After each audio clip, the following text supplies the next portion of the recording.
শুভ সকাল বন্ধুরা, তোমার সবাই কেমন আছো? আশা করছি যে যেখান থেকে আমার ব্লগটা দেখছো ঈশ্বরের কৃপায় অনেক অনেক ভালো আছো, সুস্থ আছো। তো তোমাদের ভালোবাসা আশীর্বাদে আমি অনেকটা ভালো আছি। দীপিকা ব্লগ চ্যানেলে আরও এক নতুন ব্লগে তোমাদেরকে স্বাগত। তো আজকে সকালবেলা উঠেই প্রথমে ওই যে ঘরটা ঝাড় দিয়ে নিলাম, তারপরে চলে এসেছি বারান্দাটা ঝাড় দিয়ে নিতে। আর আজকের না রবিবার, সেই জন্য আমার বর কাজেতে যায়নি আর আমাকে রান্নাও করতে হয়নি। তো সকালবেলা এরকমই উঠে প্রথমে যদি বাসি ঘর দাবাগুলো ঝাড়পাট দিয়ে বাসি কাজগুলো সেরে তারপরেই যদি বেলার দিকে রান্নাটা হয় না, কিন্তু খুব ভালো লাগে। কিন্তু কি করব, প্রত্যেকটা দিন রান্না তো না করলে আবার তো সব জায়গায় তো আর হোটেল থাকে না, আর হোটেলও খেতেও চায় না তেমন। তো সেই জন্য রান্নাটা আমাকে করতে হয়। তো ঝাড় দিয়ে নিয়ে তারপরে উঠানটা ঝাড় দিয়ে নিয়েছি, নিয়ে কিন্তু চলে এসেছি ঘরের বেনারটা মুছে নিতে।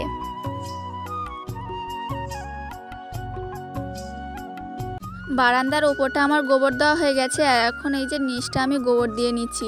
তো যখন ওপরটা গোবর দিচ্ছিলাম না, আর ইঁদুরে এতটাই যে গর্ত করেছে বড় বড়, ওইগুলো মাটি দিয়ে বন্ধ করতে গিয়ে অনেকটাই দেরি হয়ে গেছে, না তো কিন্তু আরও অনেক তাড়াতাড়ি আমার গোবর দেওয়াটা হয়ে যেত। আর একদিন ছাড়াছাড়ি তো আমি গোবর দিই, আর নিচেতে না কেমন দেখো কেঁচোইতে মাটি তুলেছে, দাগ দাগ মতো হয়ে আছে। আর কয়েকদিন এতটাই যে রোদ হচ্ছে, তো ঘর বারান্দা যেমন বৃষ্টি হলে বর্ষাকালে কেমন ভিজে ভিজে মতো হয়ে থাকে না, কয়েকদিন বেশ ভালো রোদ দিচ্ছে, সেই জন্য কিন্তু উঠোন তারপরে বারান্দা রান্নাঘর ঘর তো সব না শুকিয়ে গেছে, আর অতটা কিন্তু ভিজে স্যাঁকস্যাঁক করছে না।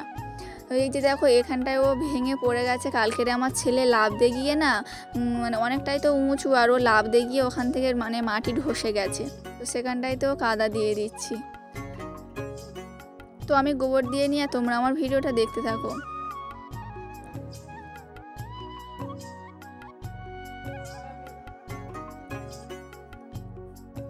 তারপরে চলে এসেছি বাসন কটা মাছ দিয়ে। তো বন্ধুরা, তোমাদের কাছে অনুরোধ করেই বলছি, তোমরা এখন যারা আমার ভিডিওটা দেখছো স্কিপ না করে প্রথম থেকে লাস্ট পর্যন্ত দেখার জন্য। আশা করছি তোমাদের অনেক ভালো লাগবে। তো সকালবেলা না তখন আমার কোনো বাসি কাজকর্ম কিছুই কিন্তু সারা হয়নি। তো আমার বর ঘুম থেকে উঠে গেছিলো, ছেলেও না উঠে গেছিলো। আর আজকে বললাম না যে বাড়িতে নেওয়া আছে, তো বাজার করতে যাবে বলছিল। আমার ছেলেও শুনে কাঁদছিল, ওর বাবার সঙ্গে বাজারেতে যাবে। তো ক্যানিংয়েতে গেছে বাজার করতে, তেল শেষ হয়ে গেছে, তারপরে মাছ টাছ কিনে নিয়ে আসবে বলে তো গেছে। তো ছেলেকে ব্রাশ করিয়ে দিয়ে জামা প্যান্ট পরিয়ে টিপ পরিয়ে তো ওর বাবার সঙ্গেও পাঠিয়ে দিয়েছি। আর ও না কিছু খেয়ে যায়নি, সেই জন্য ওর বাবাকে আমি বলেছি যে রুটি আর লাড্ডু কিনে দেবে, আর না হয় বিস্কুট কিনে দেবে, যেটা খাবে ওকে সেটাই কিনে দেবে। মাজা হয়ে গেছে, তারপরে চলে এসেছি বিছানাটা গুছিয়ে নিতে। আর বেনারটা না হটে এসছে কতটা নিচের দিকে, সেই জন্য একটু টেনে টেনে দিচ্ছি। বেনারটা ঠিক করে নিয়ে তারপরে এই যে আমি ঝাড়ুটা দিয়ে ঝাড় দিয়ে নিচ্ছি। তো আমি বিছানাটা গুছিয়ে নিয়ে তোমরা ভিডিওটা দেখতে থাকো।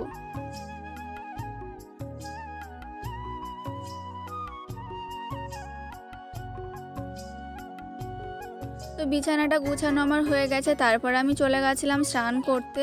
তো স্নান করে নিয়ে আর ঠাকুর পুজোটা না দিয়ে নিয়েছি। আর আমার বর বাজার থেকে চলে এসছে আর নিয়ে এসছে আপেল। তো একটা এই যে আপেল কেটে আর ঠাকুরকে পুজো দিয়ে নিয়েছি। আর কলা কিনে নিয়ে এসেছিলো, তো আমি ঠাকুরের জন্য দুটো নিয়েছিলাম। আর একটা আপেল ওই যে কেটে পুজো দিয়েছি বললাম না, আর একটা কিন্তু এই ঝুড়িতে রেখে দিয়েছি, আর কলা দুটোই ঝুড়িতে রেখে দিয়েছি। আর এই যে 1 কিলো আপেল কিনে নিয়ে এসছে, আর আমার ছেলে আবার একটা কলা খেয়েছে। 1 কিলো আপেল কিনে নিয়ে এসছে, তো আমার শাশুড়ি মায়েদেরকে হাফ দেবো আর আমরা হাফ নেবো। আর পান্তা ছিল অল্প মতন, সেই জন্য আমার বরের আর আমার ছেলেকে দিয়ে দিয়েছি।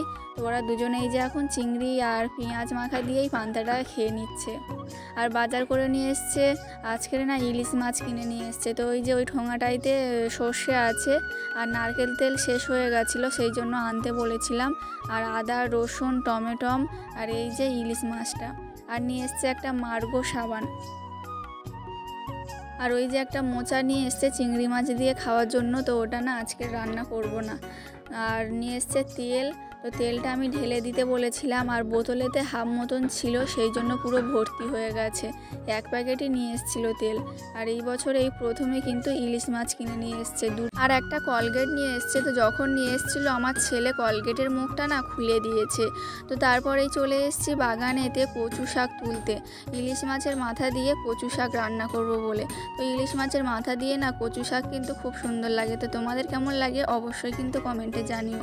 আর আমাদের বাগানে যে শসা গাছগুলো ছিল না, গোড়াইতে জল জমে মরে গিয়েছে, সেই জন্য আমার শ্বশুর শসা গাছগুলো সব তুলে দিয়েছে। আর ঘাস হয়েছিল সেগুলোও পরিষ্কার করে দিচ্ছে।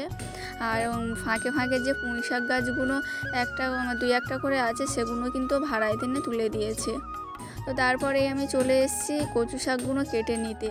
তো তার আগেই কিন্তু আমি চালটা ধুয়ে গ্যাসেতে বসিয়ে দিয়েছি, আর মাছটাও না আমার ধোয়া হয়ে গেছে।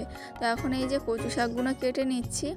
আর সব কিছু নিয়ে এসছে, কিন্তু কাঁচা লঙ্কা আর টক দইটা না নিয়ে আসিনি।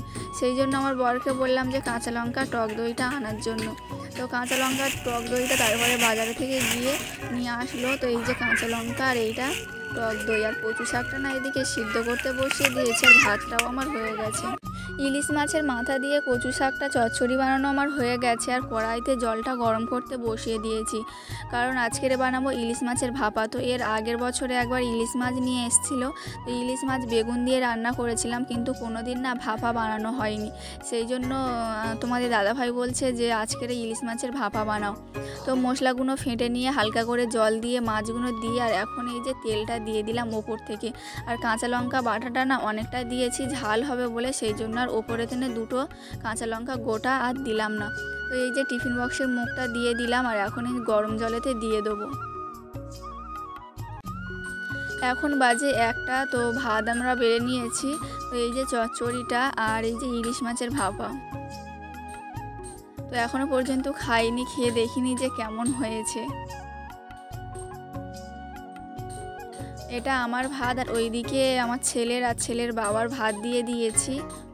তো এখন ওরা খাচ্ছে। আর ছেলে না প্রথমে বলছিল যে কচু শাক খাবো না, তো মাছ দেবো বলছিলাম, তারপরে বলছে যে না না খাবো আমি। তো আজকের ভিডিওটা এই পর্যন্ত। তোমাদের কেমন লাগলো বন্ধুরা অবশ্যই কমেন্টে জানিও, আর ভালো লাগলে লাইক কমেন্ট শেয়ার করে দেবে, আর চ্যানেলটাকে একটা সাবস্ক্রাইব করে